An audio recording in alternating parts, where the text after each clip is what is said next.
client said two critical things from my perspective, or from our perspective. The first was that to help him achieve the things that he had achieved, to meet the challenges that he was faced with, and my God, there was a lot of challenges there, wasn't there? To help him do that, and also to protect his reputation, to enhance and protect his reputation, he needed two things. The first thing was the right state of mind.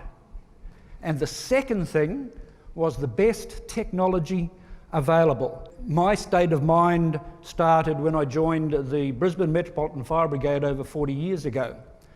And when I made that commitment, when I made that oath, which is outlined under the Fire and Rescue Act, the Fire Brigades Act of 1964 as it was then, what that asked us to do, and Darryl has done the same, is it said we will commit ourselves to protecting life, property and the environment from the uncontrolled ravages of fire and other emergencies.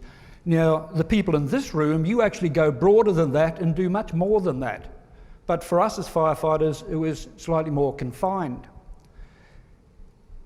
One of the things that is not part of that oath, but I believe is part of the need for each of us in this room to also protect, is to protect the organisational reputation of each of the universities, of each of the organisations that you here represent. In addition to that, equally as important as that, is that you need to be protecting your reputation, because by protecting your reputation, you protect your organisation's reputation. Without that, none of us get employed and we don't teach the students and don't have the higher levels of education. The coroner then wrapped it all up by asking me two questions. He said, "Mr. Tom, could your organisation have done anything more to prevent that incident from occurring? And could you have put the fire out any better than you did?" Now, as I said before, I was there in my mind to defend the organisation. I'd done a fairly good job with all of those sets of barristers. And in defending the organisation, I made a critical mistake, and I passed this on for what it's worth. I defended the organisation. Now, every fire can be fought better. Every organisation can do better to prepare for the critical incident. So I started to dissemble. I started to waffle. He picked up on it really, really quick, and he interrupted me and said, "Stop, Mr. Tom, just give me an answer." And so my answer was, yes, we could have done better. So the critical learning out of that for me, and maybe for you, is this. The time to defend your reputation individually and the time to defend your organisation's reputation is before the event. Because when you get into the coronial, or when you get into a court or an inquest, what's your purpose for being there? There's two reasons that you're there in that court. Anybody want to have a stab?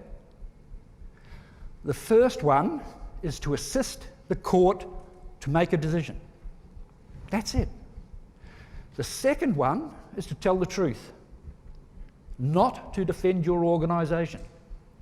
The court simply wants you to assist the court and to tell the truth.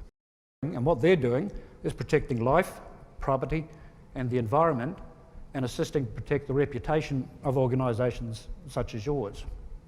The owners of these premises, they will give it all to the fire services, give it to police, fire, ambulance and other emergency services to use en route to the incident and while they are at the incident. For me, that's brilliant. Part of the reason it's brilliant is because many of you may have heard something called the fog of war. For first responding officers, when they first get to an incident, there is so much data and information coming in that anything that will help them to cut through the dross and make decisions helps them out. Ship fires, like basement fires, can be some of the most dangerous fires. There's no mucking around with ship fires. If they go wrong, then everybody's in a lot of trouble. The Proto Mark V, and this was an oxygen breathing apparatus set. It was a regenerating set, which meant that the oxygen cylinder trickle-fed oxygen through to the wearer. The mouthpiece actually had two hooks, and that hooked up to a head harness that came down and held up the hooks, and a set of rubber goggles. Every now and then you would have to massage those chemicals because the air would make little channels through the chemicals and you would start to get stale breath.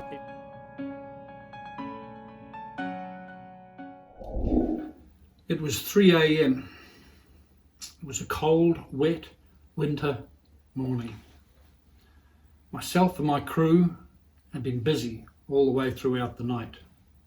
And here I was, standing in an old, rickety lift, surrounded by my fellow firefighters, travelling up to the 10th floor in a 13-storey building. Now, I was a brand new, just promoted junior officer. In fact, the youngest junior officer in the Brisbane Metropolitan Fire Brigade at that time. And I stuffed up.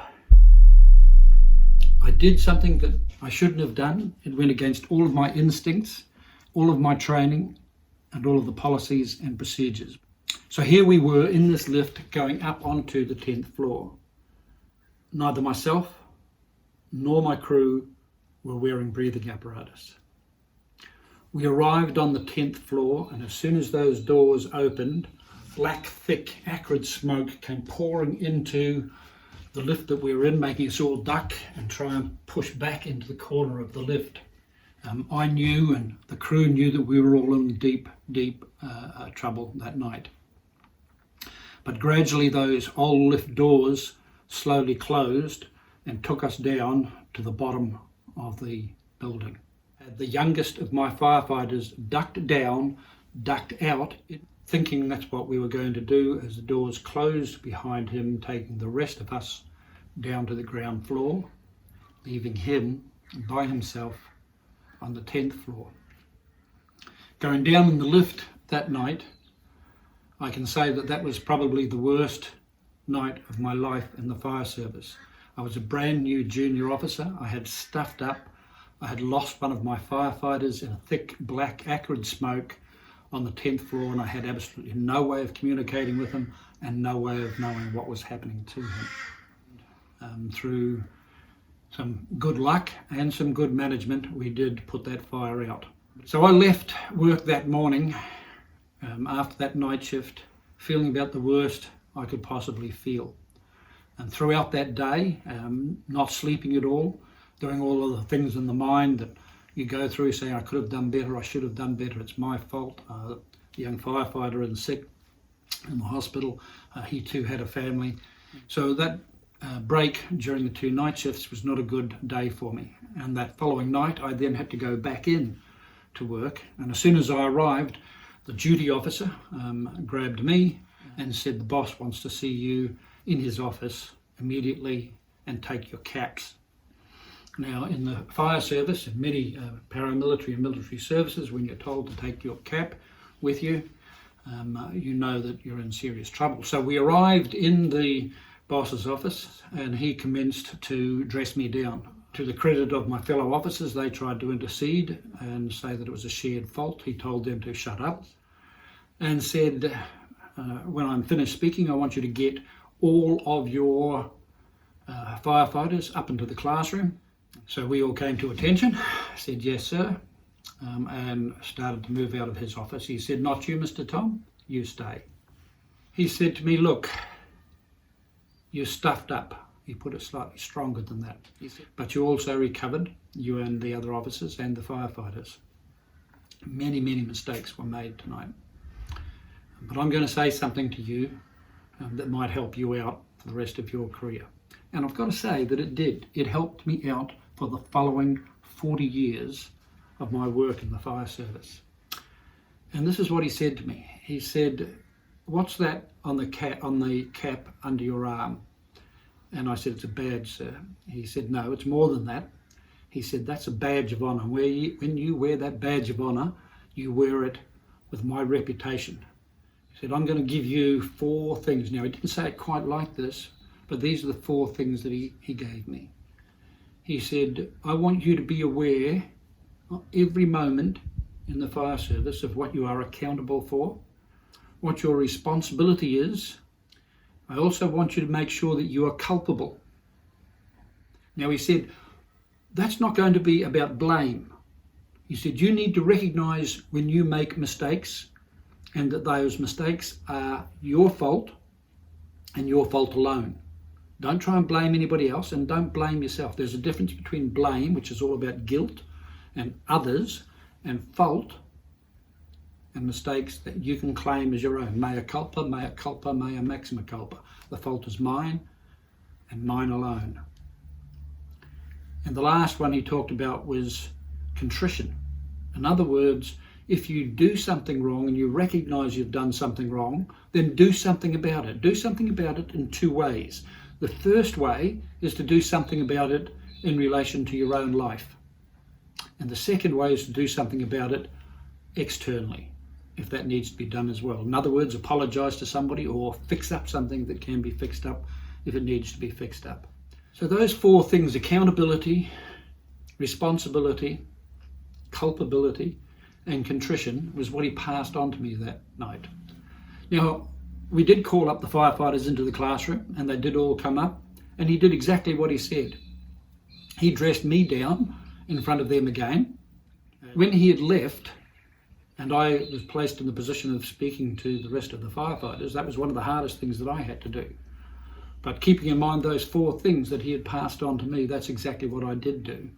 I admitted my faults, and I said, this is what I'm going to do about it. I stuffed up, and this is what I'm going to do about it. And this is what I'd like all of us to do about it to get better so that we don't make those mistakes again. So my question to you is this: are you a leader? Now, if you'd said no to that question, the bad news is that you're wrong.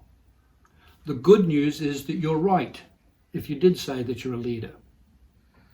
Because each of us are leaders. If you're not leading your life, then who is? And each of us in this time of COVID-19 need to take accountability, responsibility, culpability, and contrition for our own lives and those surrounding us so that we can get through this.